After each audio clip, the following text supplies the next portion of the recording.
Inilah berita-berita paling hot yang kami rangkum dalam segmen Hot Shot Seru.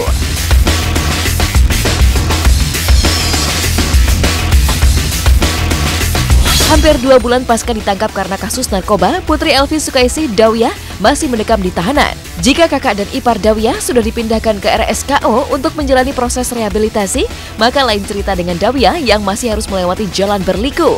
Hingga saat ini penyidik kepolisian masih melengkapi berkas perkara untuk dilimpahkan ke kejaksaan.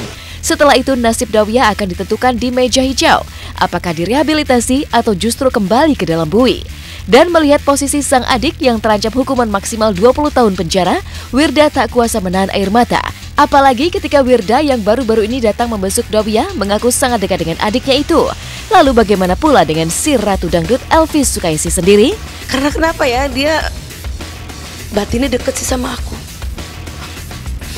Jadi dia kadang dia merasa sedih aja, aku tuh tahu gitu ya. Kayak waktu kemarin itu aku kenapa ini berapa hari ini aku kayaknya sedih banget ini, kenapa suntuk banget. Katanya dia telepon ya melalui Bang Jack ya. Tentunya pasti kalau dia telepon itu berarti dia ada Bang Jack di sana gitu kan. Dia bilang begini-begini ya, namanya orang kalau sendiri ngadepin itu sendiri artinya pastilah ada gejolak-gejolak yang gimana kan. Ya namanya orang tua gitu, ada anak yang nggak ada pastilah berasa, nggak mungkin enggak gitu kan, tetap merasa kehilangan ya pasti gitu. Cuma ya itu, kita juga nggak mau Umi jadi sedih gitu kan, artinya ya sudah udah harus dijalani memang begini gitu. Ini dalam proses persiapan pemberkasan ya, karena memang mungkin berkas ini sudah lengkap. Saya tidak tahu kapan lengkapnya, yang tahu hanya penyidik ya, mungkin akan dilimpahkan ke kejaksaan. Tapi saya belum tahu kapan, hari apa, tanggal berapa itu.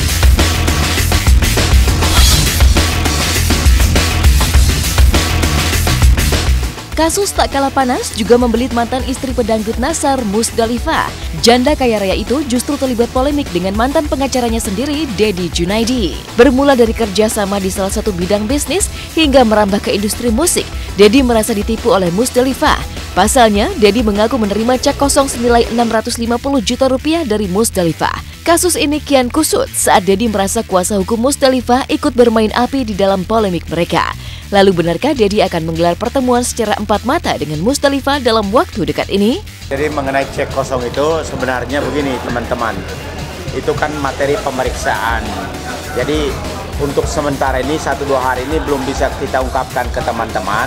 Tapi setelah pertemuan kita klarifikasi dengan Bu Musdalifah, baru kesimpulannya seperti apa baru kami umumkan ke teman-teman. Yang kedua, mengenai cek kosong ini karena juga materi pemeriksaan dan sudah kita serahkan ke polisi, bagaimana pengungkapan oleh penyidik kita serahkan ke penyidik. Kita bikin lagu dan rencananya memang Bu Haji kan sebagai produser dalam lagu yang kita ini.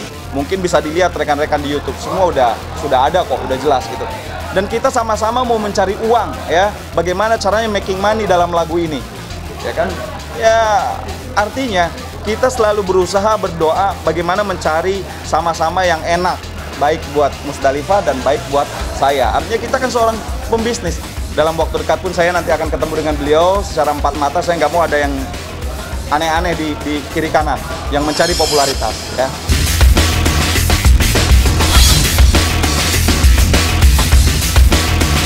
Dari kasus sejumlah selebriti, inilah kebahagiaan Melinda pasca dikaruniai anak kedua. Akhir Maret 2018 lalu, Melinda melahirkan seorang putri cantik bernama Ratu secara sesar. Bagi Melinda sendiri, kebahagiaannya kian sempurna saat ada sosok suami tercinta, Adi Kurnia, yang siap siaga mendampingi. Adi yang ikut serta menemani Melinda menjalani operasi sesar juga unjuk perhatian pada buah hatinya. Meski terlihat kaku, tapi Adi coba memberanikan diri untuk menggendong bayi mungilnya tersebut. Iya, Papa siapa? Nenek ini pun. Wah. Tangannya mana kita benar. Nah.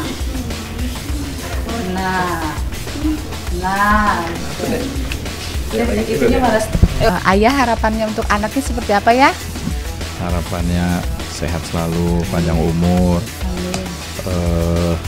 Kelak kalau sudah besar menjadi anak soleh. Ayah udah bisa gendong, udah hebat. Belajar di mana sayang? Belajar tadi pagi dari suster. Udah dicari nama suster. Saya sebenarnya udah siapkan nama jauh-jauh hari, Ratu Bintang Kehidupan. Jadi kenapa harus tiga nama? Karena kalau umroh biar gampang. Rencana kita mau pergi umroh dalam waktu dekat ini.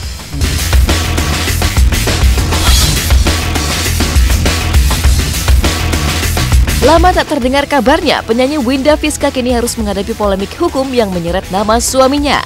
Dari kabar yang beredar, suami Winda, Mulyadi Tan, disebut tersangkut kasus dugaan penyelundupan 5 kontainer minuman keras. Suami Winda itu sendiri juga telah ditetapkan sebagai tersangka atas dugaan kasus tersebut.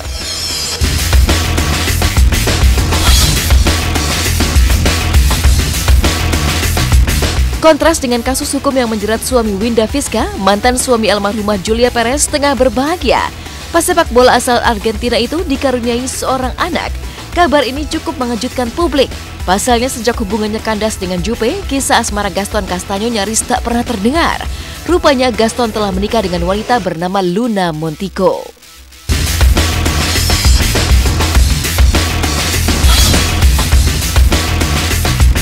Menjadi ajang pertama di Indonesia yang mempertemukan pesulap top dari berbagai negara di kawasan Asia Tenggara, perebutan gelar The Grandmaster Asia kian memanas di setiap pekannya.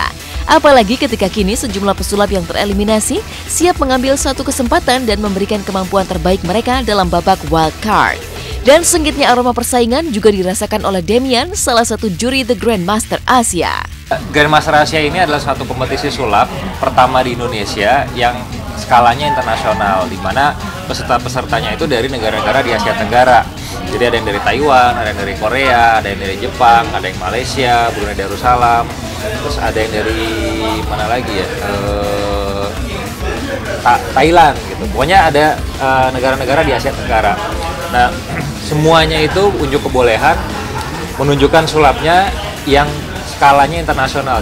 Sebenarnya kita lebih diutamakan dari juri-juri, tapi juri sendiri itu melihat dari respon penonton. Karena penjuriannya kita pertama harus dinilai dari bagaimana caranya permainan tersebut bisa menghibur penonton. Kedua, baru kita lihat bagaimana permainan tersebut memiliki tingkat kesulitan dan juga skill yang tinggi. Yang perlu harus kalian tonton adalah di babak wildcard ini. Karena dengar-dengar mereka akan ngasih sesuatu yang luar biasa yang kalian belum pernah lihat sebelumnya. Jadi sebelumnya mereka kan udah kalah. Jadi istilahnya sekarang mereka kayak balas dendam nih, gue akan tunjukin yang terbaik. Jadi mereka akan all out, bener-bener yang keluarin semua yang mereka bisa. Jadi jangan lupa ya nonton The Grandmaster setiap hari Minggu jam 14.30. Jadi jangan sampai salah, 14.30, oke?